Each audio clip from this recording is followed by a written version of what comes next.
Assalamualaikum warahmatullahi wabarakatuh. Perkenalkan, nama saya Cynthia Devi Septianti dengan NPM 213307036 dari kelas 1B. Di sini saya akan mempresentasikan tentang cloud computing.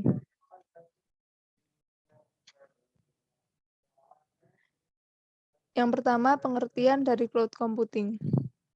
Cloud computing atau komputasi awan merupakan gabungan pemanfaatan teknologi komputer atau komputasi dalam suatu jaringan dengan pengembangan berbasis internet atau awan yang mempunyai fungsi untuk menjalankan program atau aplikasi melalui komputer-komputer yang terkoneksi pada waktu yang sama. Tapi tak semua yang terkoneksi melalui internet menggunakan cloud computing. Teknologi komputer berbasis sistem cloud ini merupakan sebuah teknologi yang menjadikan internet sebagai pusat server untuk mengelola data dan juga aplikasi pengguna.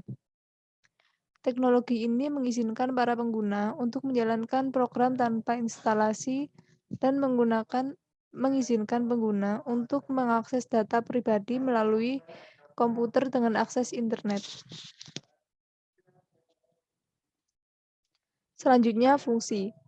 Fungsi yang pertama yaitu meningkatkan kapasitas penyimpanan data. Dengan menggunakan komputasi awan, maka kapasitas penyimpanan jadi lebih besar daripada Anda menggunakan penyimpanan dalam sebuah perangkat. Misalnya flash disk, hard disk, dan lain sebagainya. Teknologi cloud dapat menyimpan berbagai informasi Anda dengan bantuan media internet. Fungsi yang kedua yaitu meningkatkan kinerja stakeholder. Dengan menggunakan penyimpanan berbasis cloud, maka kinerja dari setiap pemangku kepentingan sebuah bisnis akan menjadi lebih produktif dan optimal, di mana setiap tim atau departemen dapat saling terhubung dalam waktu yang bersamaan dan dapat menghemat resource yang ada. Fungsi yang ketiga yaitu mendapatkan pembaruan sistem secara berkala atau up-to-date. Update tersebut memiliki tujuan untuk meningkatkan keamanan, kemudian meningkatkan fitur untuk memberikan pengalaman yang lebih baik kepada pengguna internet di seluruh dunia. Sehingga setiap proses penyimpanan menjadi lebih aman, efektif, dan mempunyai kredibilitas yang tinggi. Selanjutnya, jenis-jenis. Jenis yang pertama yaitu komputer front-end.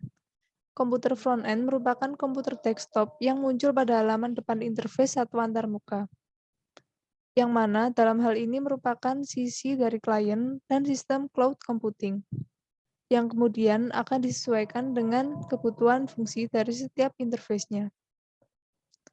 Jenis yang kedua yaitu komputer backend. Komputer backend adalah komputer yang melayani kebutuhan penyimpanan data dalam jumlah yang besar. Contohnya adalah komputer server dan data center.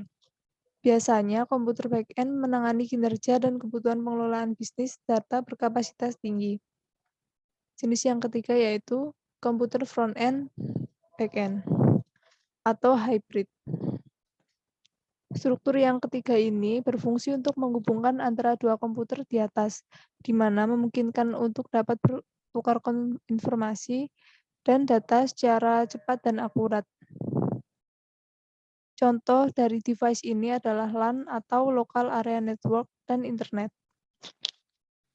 Selanjutnya, karakteristik cloud computing. Yang pertama, broad network access, yaitu akses jaringan yang luas dan bisa diakses oleh berbagai jenis perangkat, seperti smartphone, tablet, laptop, dan sebagainya. Contohnya Facebook Mobile, yang memungkinkan kita untuk mengakses layanan Facebook melalui handphone, smartphone, ataupun tablet dimanapun kita berada. Yang kedua yaitu resource pooling, yang merupakan sumber daya komputasi dari penyedia cloud harus memenuhi banyak pelanggan dan bersifat dinamis tergantung kebutuhan pelanggannya. Contohnya Google, yang menyediakan ratusan ribu server yang tersebar di penjuru dunia sehingga dapat melayani jutaan pengguna. Yang ketiga, on-demand self-service, yang berfungsi untuk menghubungkan antara dua komputer di atas, di mana memungkinkan untuk dapat bertukar informasi dan dapat secara cepat dan akurat. Contoh dari device ini adalah LAN atau Local Area Network dan Internet.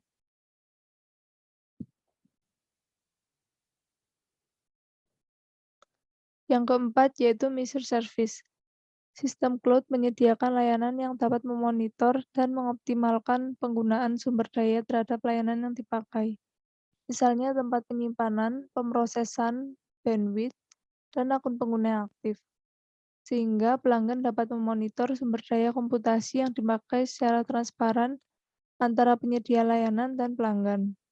Misalnya Dropbox, kita bisa memantau space yang terpakai ataupun space yang masih kosong, mengetahui masa aktif akun, dan lain sebagainya. Yang kelima, yaitu Rapid Elasticity. Kapasitas layanan bersifat fleksibel tergantung kebutuhan pengguna, sehingga pengguna cloud dapat dengan mudah meminta menaikkan atau menurunkan kapasitas layanannya sesuai kebutuhan. Jadi, kapasitas layanan ini seolah tak terbatas dan pengguna cloud dapat memilih sesuai dengan kebutuhan setiap saat.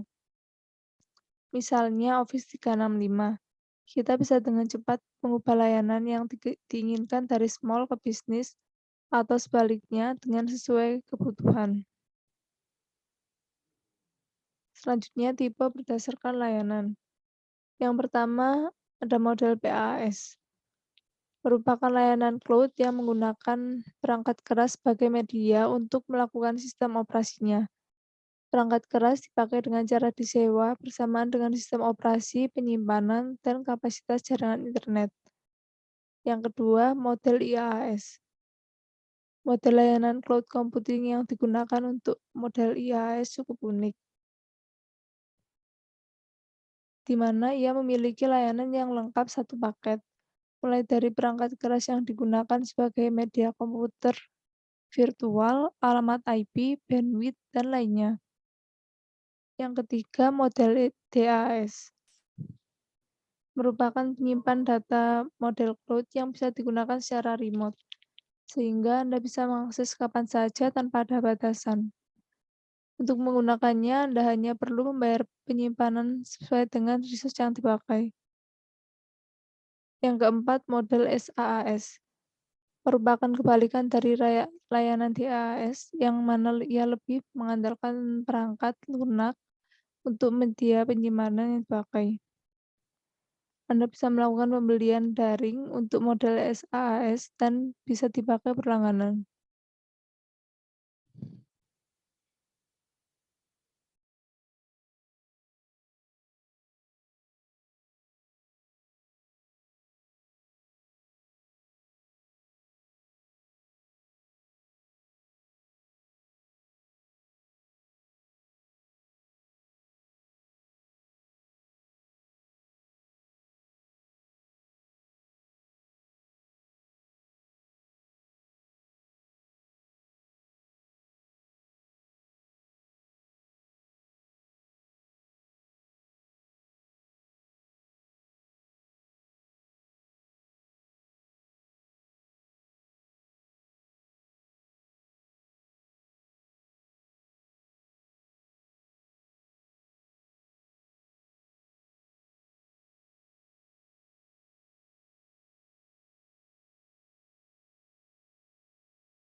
When it comes to your health, you want to have quick access to care.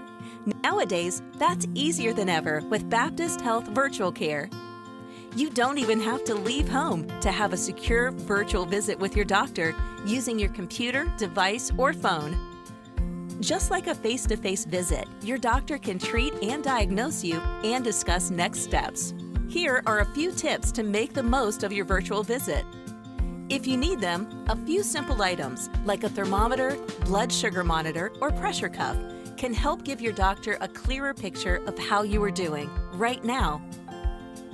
Have any prescriptions or treatments ready to discuss and show the doctor if need be. Knowing which medications you are on and being able to discuss them with your doctor will be helpful to make the best use of your time and to get the best care. Your doctor can even prescribe medications and send them to your pharmacy electronically. Of course, some conditions do require in-person visits with an appointment. But most routine checks for reviewing blood work and medication, imaging tests, and follow-up care can be done virtually, so you can choose when you want to see your doctor and from where. An online appointment with Baptist Health Virtual Care is the convenient and easy way to keep you on the path to a healthier you. Times change, and Baptist Health is always here for you for a lifetime of health together. Check out baptistjax.com/virtual care. Learn more and get helpful tips for your first virtual visit.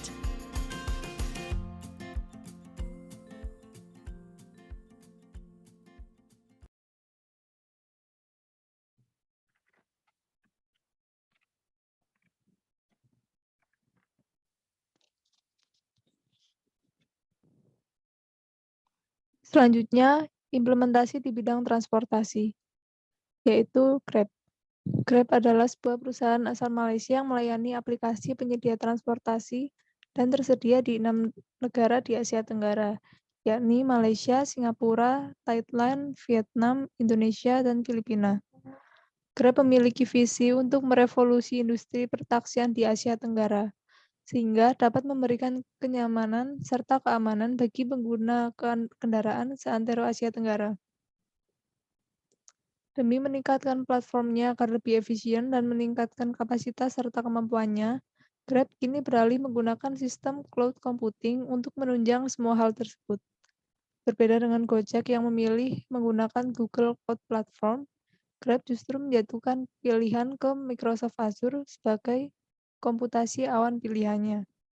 Cloud juga memungkinkan perusahaan tidak perlu memperkirakan kapasitas layanan yang dimilikinya, karena bisa terus menyesuaikan. Hal tersebutlah yang menurut Kumaravel bisa membuat pengguna Grab dapat menikmati layanan dengan lancar meski pertumbuhan penggunanya mencapai 200 kali lipat dalam waktu 4 tahun. Berikut video cuplikan tentang Microsoft Azure.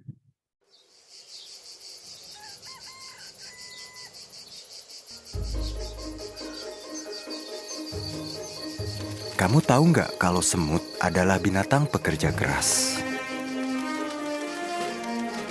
Itulah kenapa kita nggak pernah ngelihat semut diem males-malesan. Di waktu apapun, semut selalu bergerak mengumpulkan cadangan makanan sebanyak-banyaknya.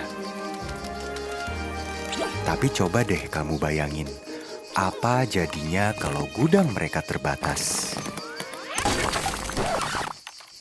Nah, kejadian ini gak bakal deh terjadi sama kamu dan storage-mu kalau memakai teknologi cloud. Dengan cloud computing, kamu bisa menyimpan data secara terpusat. Jadi gak perlu repot-repot nyiapin storage yang makan tempat, karena semua sudah tersedia secara virtual. Kapasitasnya fleksibel loh, bisa ditambah atau dikurangin sesuai kebutuhan kamu.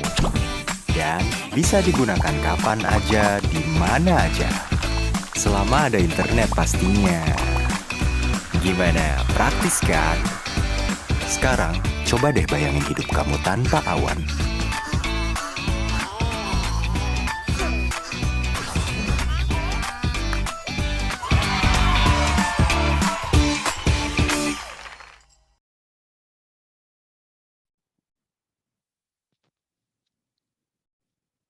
Selanjutnya, implementasi di bidang pendidikan, yaitu GAVE. Google menciptakan teknologi baru yang bernama GAVE atau Google Apps for Education, yang salah satu produknya adalah Video for Education. Google Video memungkinkan kita untuk hosting dan sharing video di internal lembaga pendidikan, sehingga para tenaga pengajar hanya perlu merekam kegiatan mengajar di rumah tanpa harus melakukan tatap muka. Dan para pelajar pun dapat mengaksesnya di mana saja dan kapan saja. Tidak hanya dengan menggunakan PC, Google Video ini dapat diakses di device atau perangkat apa saja, selama perangkat tersebut terhubung melalui internet. Cafe ini juga dapat terhubung dengan teman satu kelas, satu sekolah, satu distrik, dan juga dengan para pengajar. Di kafe ini, kita juga dapat mengerjakan berbagai tugas dengan cara berkelompok di tempat yang berbeda.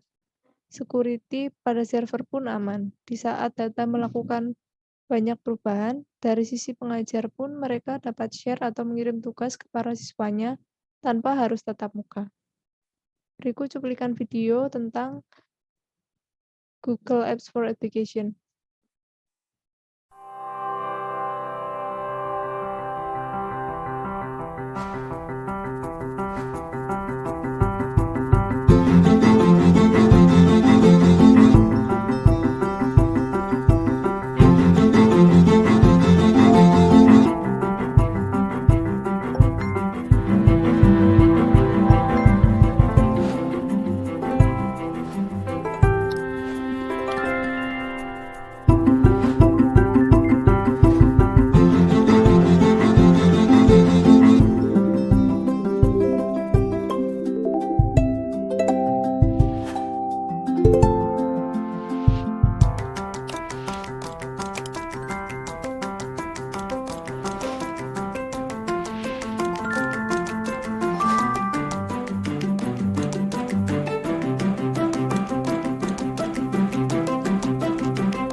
Sekian presentasi dari saya. Mohon maaf jika ada salah kata.